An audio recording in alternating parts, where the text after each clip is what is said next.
Hi, this is Tony Sagami. You know, with the national average for a gallon of gasoline going up and up and up, it's starting to hurt.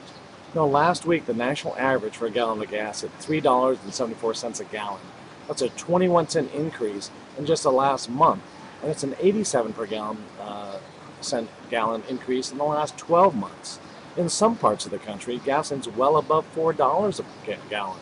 And that certainly hurts American consumers, but rising oil costs are affecting everyone around the globe, including China. And I saw that very much last week when China, for the first time in 7 years, reported a quarterly trade deficit. That's right, a trade deficit. First time in 7 years. You know, China's the largest exporter in the world, but they actually had a trade deficit of $1.02 billion. It's a little over $1 billion in the first quarter of 2011. That's the first time that's happened in 7 years, as I mentioned. And to put that number in perspective, China had a $13 billion trade surplus the same period last year. So we're talking about a $14 billion swing.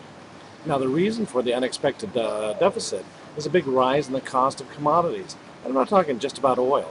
And at the same time, don't think that this means China's economy is slowing down. China actually imported $400 billion worth of goods in the first quarter. That's a 32% increase from the previous year.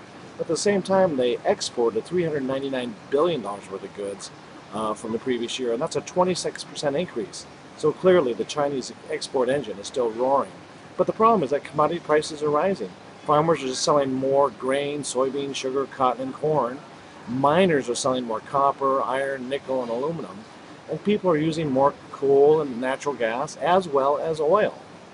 Now, don't think for a minute that China's in trouble. Actually, it's still booming, as I mentioned earlier. But the issue is China, just like us, is paying a higher price for commodities, and they're feeling that same gas pump pain that we are. Now, what's this mean for you as an investor?